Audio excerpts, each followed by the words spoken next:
स्वागत करता हूं आपका मार्केट ज्ञान चैनल में। निफ्टी 50 के बारे में जैसा कि आप जानते होंगे 50 कंपनीज होती हैं, उसका एक इंडेक्स फंड बनाया जाता है। वैसे ही सेंसेक्स भी है, 30 कंपनीज का इंडेक्स है।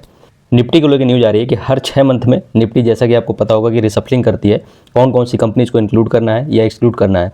कोई कंपनी जो निफ्टी का हिस्सा है और ख़राब परफॉर्म कर रही है तो उसको निफ्टी इंडेक्स से बाहर कर दिया जाता है, और ऐसी कंपनी जो निफ्टी का हिस्सा नहीं है बट अच्छा परफॉर्म कर रही है उनको निफ्टी के इंडेक्स में इंक्लूड कर लिया जाता है या ऐड कर लिया जाता है।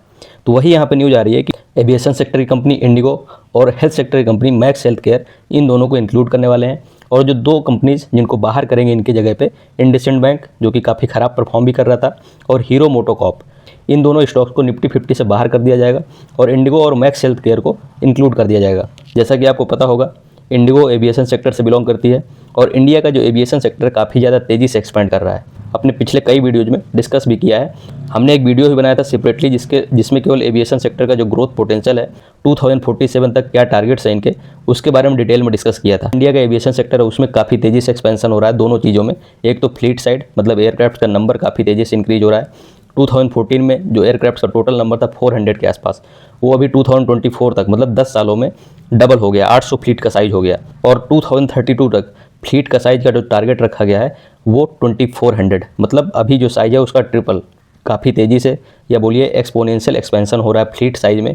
उसके बाद दूसरा सेगमेंट है एविएशन सेक्टर का, पोर्ट्स का एक्सपेंशन। पोर्ट्स का नंबर जो है वो भी काफ़ी तेज़ी से इंक्रीज हो रहा है। उड़ान स्कीम है जो गवर्नमेंट की, उसके अंडर में टीयर 2 टीयर 3 सिटीज़ में काफ़ी ज़्यादा तेज़ी से एयरपोर्ट्स बनाए जा रहे हैं क्योंकि ईजी कनेक्टिविटी इससे इंश्योर कर सके। तो नंबर ऑफ़ एयरपोर्ट्स पिछले 10 सालों में काफ़ी तेज़ी से इंक्रीज हुए हैं, लगभग डबल हो गए हैं।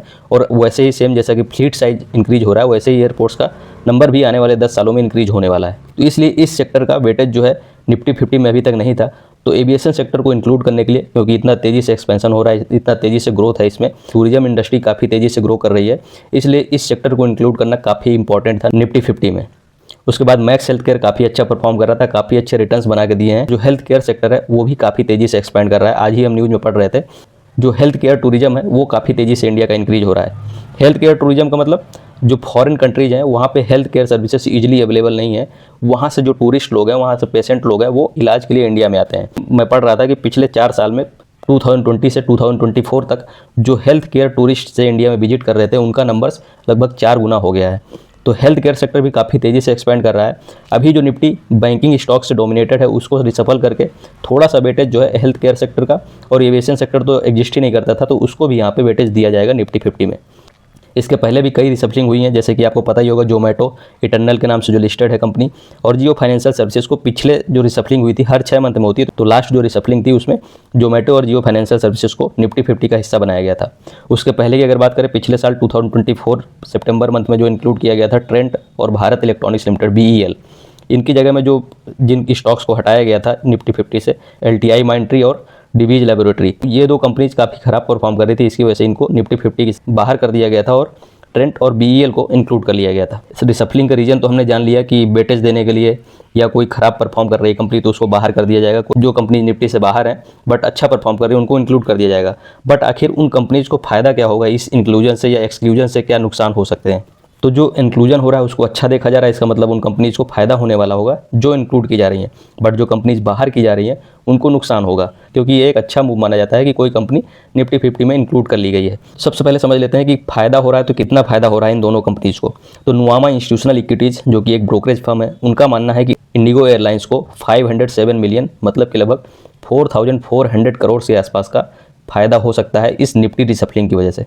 जबकि नुआमा का मानना है कि मैक्स हेल्थ केयर में 423 मिलियन, मतलब कि लगभग 3000 करोड़ के आसपास का इन्वेस्टमेंट मैक्स हेल्थ केयर में भी आ सकता है।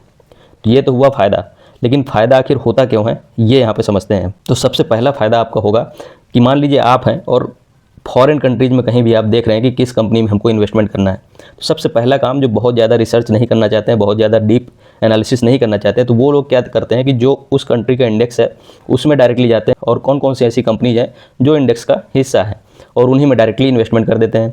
तो मान लीजिए किसी को बहुत ज़्यादा इंटरेस्ट है या कोई एविएशन सेक्टर को इंडिया के ट्रैक कर रहा होगा, इतना ग्रोथ वाला इंडस्ट्री है, टूरिज्म सेक्टर इतना ग्रो कर रहा है, तो फॉरेन कंपनी या कोई फॉरेन पर्सन जो है इन्वेस्ट करना चाहता होगा इंडिया में, तो वो डायरेक्टली जो है निफ्टी में सर्च करेगा कौन सी ऐसी कंपनीज है जो एविएशन सेक्टर का पार्ट है, तो डायरेक्ट उनको एक ऑप्शन मिल जाएगा इंडिगो का। तो वैसे ही आप भी फॉरेन कंट्रीज़ में जो भी इन्वेस्टमेंट करना चाहते हैं तो ऐसे ही सर्च करेंगे क्योंकि एक रिलायबल माना जाता है कि नेशनल इंडेक्स का अगर हिस्सा है वो स्टॉक तो अच्छा ही होगा और स्टेबल माना जाता है। तो सबसे मेन चीज़ है कि ग्लोबल रिकॉग्निशन मिलता है, जिसकी वजह से डोमेस्टिक इन्वेस्टर्स हो या इंटरनेशनल इन्वेस्टर्स, दोनों के लिए कंपनी का एक्सपोजर बढ़ जाता है, जिसकी वजह से उनका इन्वेस्टमेंट जो है इंक्रीज हो जाता है।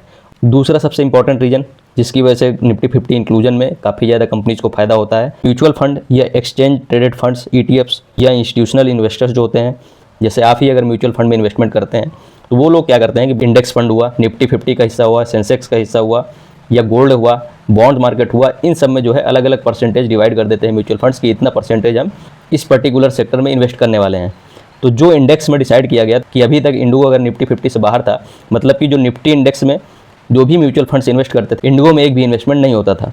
बट अब जब निफ्टी में इंक्लूजन कर लिया जाएगा इंडिगो का या मैक्स हेल्थ केयर का, तो उसमें कुछ परसेंटेज जो एलोकेट करते हैं म्यूचुअल फंड्स, इंडिगो और मैक्स हेल्थ केयर भी हिस्सा होंगे, मतलब वहाँ भी इनका इन्वेस्टमेंट जो है इंक्रीज हो जाएगा। इंडिगो और मैक्स हेल्थ केयर दोनों को निफ्टी 50 का हिस्सा बनाया गया, इसकी वजह से ट्रेडिंग वॉल्यूम्स जो है इनके इंक्रीज होंगे और अच्छे रिटर्न्स आपको शॉर्ट टर्म में देखने को मिल सकते हैं।